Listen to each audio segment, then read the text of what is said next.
A while back, one of my subscribers asked me if I would be willing to coach him, and I've never done this before. So I thought about it for a while, but I figured, yeah, why not? Let's try it. It's a fun experience for me as well, and I figured to just record this whole thing.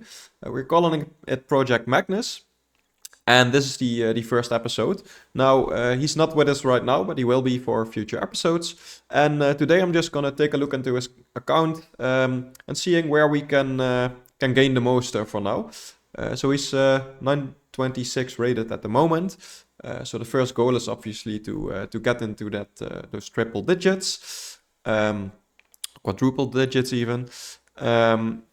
So yeah, the 1000 rating is obviously a big milestone for him. But we're not gonna stop there. We're really gonna see where the limit is, and yeah, it's gonna be a fun journey to take you along with. And today, like I said, I'm gonna take a look at his account, and I've already spoken to him, so I know a little bit about what's going on. He's recently started chess.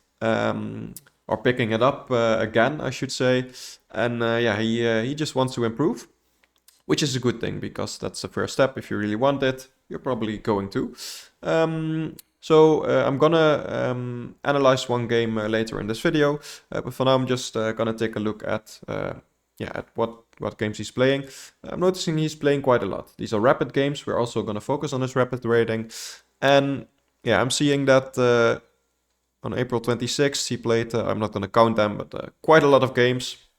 So, yeah, he's playing daily. He's playing a lot of games, which is all right. Playing more is always a good thing if you want to learn. But at the same time, it can be too much. And especially an important thing is how you're going to divide your time. If you spend all your time playing games, but you're not analyzing, and that's something I'm already seeing here, like especially here, a lot of games that are played without analyzing them, and even the games where there is an estimation on the accuracy doesn't really actually mean he has analyzed them. It's also possible his opponent has. So that's one thing immediately that he can, I think, gain some rating points from, is to start analyzing every game, every single one. Doesn't matter if you win or lose, even if it's a 4-move checkmate or something, just go into the analysis. Just make that a habit. That's also, yeah, that's definitely gonna help. So yeah, enough on that for now. I'm also going to take a look at his rating progression so far. So let's put this to all time. And yeah, the beginning is usually not really that interesting. I also don't know what was happening then. Looks like at this point, just before October last year, he started picking up things more seriously. And then, especially from the beginning of this year, he's really starting to bump up his rating. So this is when he probably put his goal to become a better chess player. And yeah, this is quite a healthy rating graph, I must say. Every rating graph has some ups and downs. That's completely normal, but the trend is definitely going upwards. So yeah, looking at this, there's no doubt he's gonna reach 1000 at some point. And like I said before, we are not gonna stop there. But yeah, that's definitely possible to reach for him. So that looks all right.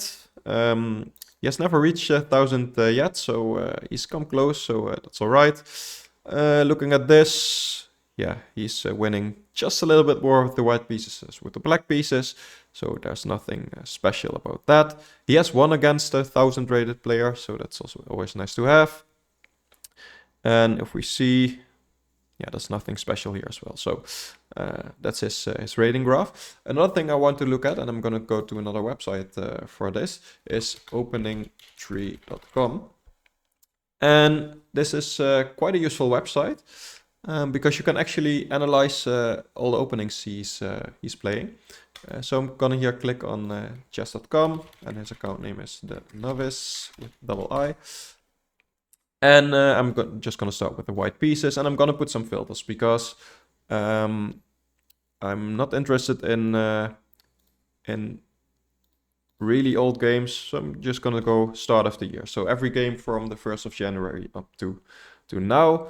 And let's set the time controls to rapid because that's what we are focusing on for this journey. Ratings and such things don't matter, so I'm gonna click continue, and now I can click here on analyze games here. And what this is gonna do is this is gonna basically analyze all his chess.com games he has played so far from the 1st of January, which is 510, so quite a lot of games. And if we click on view moves, we can actually see what he's playing. And yeah, one thing he's already told me, and we can kind of see that here, although not that much. He doesn't really have an opening repertoire, which is completely fine at this rating. But yeah, he's basically just winging it. He knows basic opening principles, and that's what he's relying on. And that's where you can see. So he plays e4 by far the most, but he plays some other moves as well. I think it's not worth really focusing on the d4 and all the other moves he plays, because that's not really played a lot. So I'm gonna go into the e4 lines. And what's really powerful about this is you can immediately see how many games he won and lost and drew in every position and with every move the opponent played. And this is quite useful to maybe see what he's struggling with. And one thing I can see he's kind of struggling with is the d5 response. Black wins quite a lot of games with this, so that's something I can dive into. Yeah, and you see here he responds with knight c3 a lot, and this is actually not really good.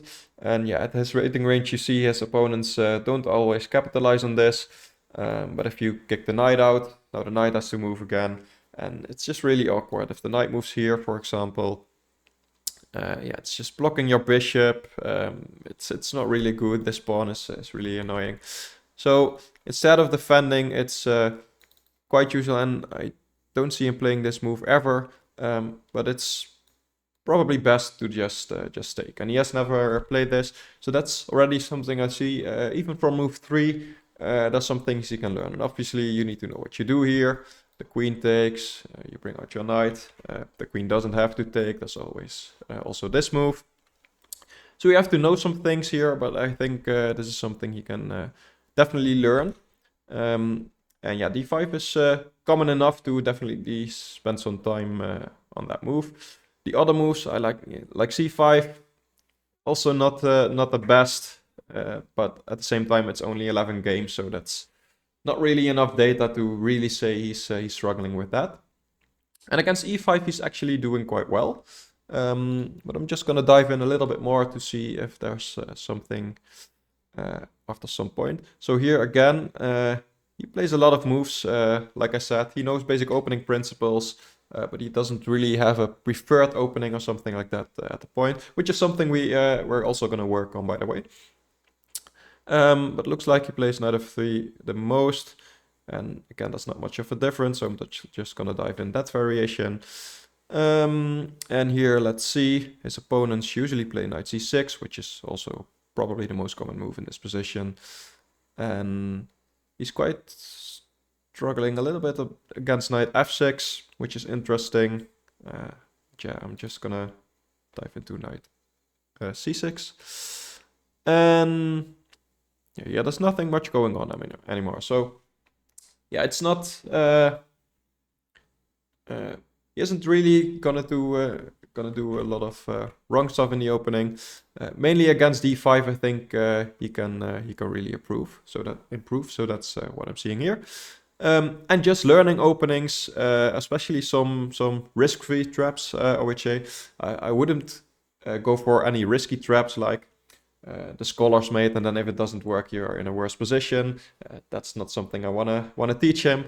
But there are some traps you can set without any risk, and I think those will get him some nice wins. And also just learning the opening principles even more, so that's gonna help as well. So that's his opening tree. Next thing I want to look at is his puzzles. So he has a puzzle rating of 1396. Now I want to dive into that a little bit more. So he does do Puzzle Rush, it looks like it, although his record is 8, so that's definitely some room for approval there. Improvement, sorry. And what I want to take a look at here is, well, we can also put this to all time, doesn't really change a lot. So let's put it to the last 30 days. So it looks like only quite recently he has really picked up puzzles, because it's been at the same rating for a lot of time there. And I think this is something, yeah, he really needs to do some more, especially because so he's playing a lot of games, and I would say you should probably spend about the same amount of time on puzzles as you do on gameplay. And yeah, in total he's just played 1 hour and 27 minutes of puzzles, which is not a lot at all, because this is just a combined time. So he doesn't spend a lot of time on this. 309 puzzles in total, and I believe he played way more games. Even from the 1st of January, he played more games already. So yeah, definitely something he should look into more. And we're also going to do things like this together. Now, what I want to take a look at as well. Okay, so he has quite some puzzles correct. So that's a good thing. Still, I would aim for a higher number here. And there's always this thing with puzzles on chess.com, and I'm seeing that here as well. Like this example, this is just a puzzle he completed in 4 seconds, and it gained him 21 points. So if you complete a puzzle quicker, you get more points, which is usually a reason for people to just basically play on intuition. So they don't really know what the solution is, but they're just going to play quickly because they want to get those points. My advice is to not do that, and to actually only play a move if you know it's the correct solution, or you don't see any refutation anymore. So instead, if you don't know it after a couple seconds, just think for a little while longer. That's no problem. And I'm seeing here, like this example, he's only spent 4 seconds and he made the wrong move. That's something you can really improve on. It's it doesn't really matter if you take a couple of minutes, for example. Yeah, you will only get 5 points if you get it right, but at least you really understand it, and that's gonna help. So if you're gonna play Puzzle Rush, of course, there's a time limit. You have to play quickly, but when you're doing puzzles just the normal way, this is quite slow. So this is definitely something you can work on. So we will work on that together as well. Now going back to his games, like I said in the beginning, I want to analyze one of his games in this video as well. So let's actually look at his completed games. And I'm gonna take a longer game because usually in longer games there's more value to it. And yeah, this is a 71 move game. So I'm gonna take a look at that. And actually, this is quite interesting because the final position looks worse for him, even though he won. So that's interesting. Maybe he won on time or something. So let's dive in. I'm gonna use the engine evaluation as well. But I'm gonna also use my own ideas. The engine, especially in the end game, doesn't always give practical moves, and I really want to give him something practical, easy to remember to start with. So let's see if we can do that by analyzing this game. So yeah, I'm just curious. Yeah, so his rating estimation at this point is 850, which there's not much to go on there. So yeah, let's just dive in. So he played e4, like we saw. That's the moves he usually plays. Okay, and here he plays actually nice c3, so which is interesting. And yeah, not much to analyze here, just using opening principles. His opponent is bringing his queen out quite early, which is not the right thing to do. And yeah, I can see he's pretty good at the opening principles at this point. So he's getting his pieces out, meanwhile his opponent only has his queen out and not his minor pieces. He has control over the center with this pawn, so it's looking all right. Oh, let's go back. My arrow keys stopped working. Oh, there they are. So again, at this rating point, I'm not going to go into some slight inaccuracies and things like that. Yeah, he's definitely doing better than his opponent in this position. Yeah, and here this is a mistake. So This pin is also always quite annoying. Let's actually see what the engine says. Bishop g5. Yeah, so that's definitely a way to deal with that, to attack the queen. Now this is funny. This is, I believe this is actually an opening trap I have on my channel. Because it looks like when you play this that they can just play this, because after you take the queen, they can take your queen. So this is again, this is something you need to know. If this happens, indeed you're losing. But in this position, you can actually play queen d2. It says. I don't know if this is exactly what I prepared in my game. But yeah, he needs to move his queen. The engine says g6. And we can take here, and yeah, it looks like this is better for us. That's really difficult to find, so I don't really blame him for not finding that. At the same time, you should always watch out, and maybe therefore it was more practical after the opponent played d6 to just go for something like this. I know the engine is gonna say it's not the best move, but it's just more practical, just stopping this pin, especially because the queen is also attacking there. It's good to think of things like this. But after this happened, yeah, like I said, it's really difficult to find, I think, at his rating level, so I don't really blame him for castling. Although now his opponent can just trade here, for example, like this. And now your king is open. Now, it doesn't really matter all too much in this position, because there's no pieces attacking the king, so it's probably still fine, but yeah, definitely something to watch out for. And the opponent actually went for that, although he didn't take the queen there. So let's see what my opponent did here, because this is actually quite an important position. Yeah, he went back, which is understandable. I'm wondering, and I should ask him about this because I don't know. Things to consider here are definitely taking with one of the pieces, because you're getting 2 pawns for it. Just not analyzing any further, that's also always something that should be on your mind. And also some intermezzo, so taking the queen here is something that should be on your mind. Because at least your pawns are not getting doubled anymore. They don't have time to take the bishop, because you can save your queen now and you've just won a queen for the bishop. So these intermediate moves are always something to consider. So let's say they do something like this. Maybe now you move your bishop back. That's something to consider. I'm not saying it's the best move, but I'm wondering if you consider that. Now again, in this position, the best move is knight takes b5, which I don't expect him to find at his rating level. So again, I don't really blame him for the move he played. Point is that after this, I'm not even sure. Yeah, you can trap the rook, so that's the idea. That's probably quite hard to find. So yeah, he played bishop back to b3, which is all right in this position. Now again, these queens are just staring at each other. You really shouldn't want to double your pawns if you don't have to. So you need to do with that, and he didn't again. So he had a couple of chances, so that's definitely something he can learn about. He starts to open up things. The reason this is inaccurate is not because of the move itself, but because the queen is still here. So let's just say there were some other moves played, and now he played this. Now it would probably be quite an alright move. Let's give the engine some time. Yeah, so now it says it's a good move.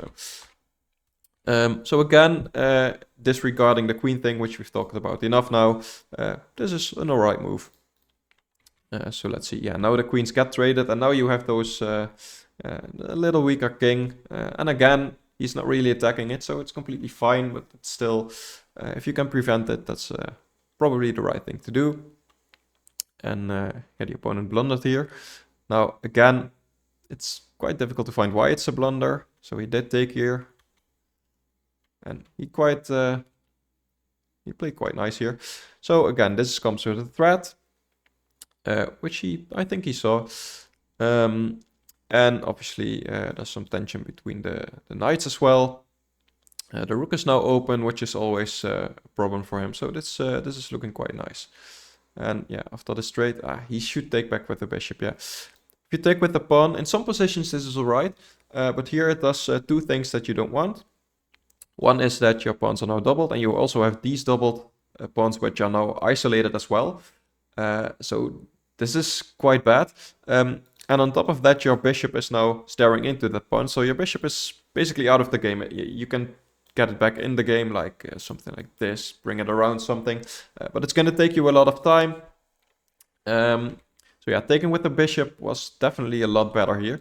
It would also come with tempo, attacking the rook. If the rook moves, this pawn is going to drop. So yeah, the engine even prefers castling here, which is just really dangerous. So yeah, white is completely winning here already. But after this move, it says white is still winning, which I guess is alright. But you lose a lot of your advantage here because of these pawns and the bishop staring into the pawn. So that's definitely something to learn here. Now the opponent did castle here, which I said in the other position is really dangerous here. It still is. And yeah, I'm wondering if he saw this pawn is hanging. Probably not, because if he saw, he would have taken it, I think. If not, this move is quite alright. It's quite solid. These pawns are really strong in his position. Yeah, he can't really get rid of those. So that's alright. But if you see that pawn is hanging, you should probably just take it. These pawns are not under attack right now. So yeah, no need to defend them just yet. So yeah, he defended with his king. Still, that's quite dangerous. My plan would here be, I see his king is quite weak. So my plan would be to double up rook somehow. So maybe start with a move like bringing the rook up. Or also bringing his bishop out. You can bring it out here with tempo, but then he blocks like this. So probably something like this is fine. And yeah, just going to use this. So let's see what my student did. And yeah, he played b6, which just loses a pawn. I don't really get it. I think he wants to attack this pawn, which it does. But at the same time, this pawn can just be taken and nothing really changes. So I think that's not the best decision. In some cases, you can sacrifice a pawn like this to open up a file. But in this case, your own pawn is blocking. So even if you had a rook here, there's not much going on. So just loses a pawn. So that's not the right thing to do here. And now I think he sees the plan to double up his rook. So yeah, I'm liking this. So this is a good thing to do here. Again, he can defend, but it's getting quite dangerous for black. And he doesn't even defend. Yeah, so now he sees it. That was his whole plan. You see from this position he is winning. Now I saw the end position of this game, so I'm really curious still how this went on. So I should notice that the time. He hasn't really spent a lot of time. 2 minutes up to this point. We're getting into the end game, so yeah, he definitely had the time to play a little bit slower. To find those better moves. So that's also a thing he could learn, even though his opponent played even quicker. But yeah, it's all about capitalization. So we attack the knight here. Yeah, I don't blame him. Taking this pawn would definitely have been a better move. It comes with a tempo, attacking the bishop, attacking another pawn. The engine is changing his mind now, funnily enough. But yeah, attacking the knight is also quite a good idea. And after it moves, yeah, you can go for this check. I understand why you did that. Yeah, the engine says it's a missed win, even though it's made in 9 now and this is made in 11. So yeah, can you call it a missed win if it's still made? I don't blame him for playing this. I think it's a really natural move. And yeah, he just wants to bring his pieces in, and I kind of understand it. So yeah, finding a mate in 9, things like that, I don't expect from someone. I mean, possibly, probably a mate in 9 I wouldn't even find. So yeah, and if you see you can win a rook here, I completely understand he does that. So that's a good decision, I think. So he played quite well here. I'm just wondering, something went wrong at some point. Yeah, so this is a good move by his opponent. Basically saying, okay, your king is a little weak as well, so I'm gonna make use of that. And I don't really mind this move, actually. Engine says taking is best, but I get that that looks a little dangerous, because his rook can come in with check. And this, even though it hangs a pawn, his rook is now never looking into an open file. Now, again, in some moves, he's gonna play g3, so in this position, it might not be the best. But I got this idea from him, and it's a double pawn, so losing it is not the worst thing either. And yeah, here I don't know. Okay, so that's a blunder.